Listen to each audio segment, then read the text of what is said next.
একটি গ্রামে থাকত এক স্নেহময় বাবা আর তার ছোট্ট সন্তান।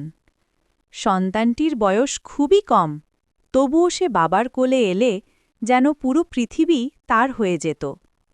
বাবা সারা দিন কঠোর পরিশ্রম করতেন, ঘাম ঝরাতেন পরিবারের জন্য, কিন্তু সন্ধ্যায় বাড়ি ফিরে আসার পর যখন ছোট্ট মণি মুখ খুলে হাসত কিংবা মিষ্টি করে ডাক দিত, তখন সব ক্লান্তি মিলিয়ে যেত মুহূর্তেই।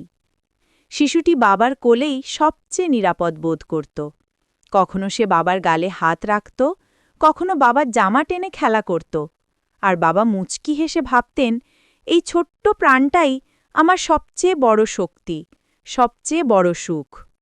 ধীরে ধীরে সময় এগোতে লাগল। শিশুটি হাঁটতে শিখল, কথা বলতে শিখল, কিন্তু বাবার কোল আর স্নেহের আশ্রয় কখনো শেষ হল না।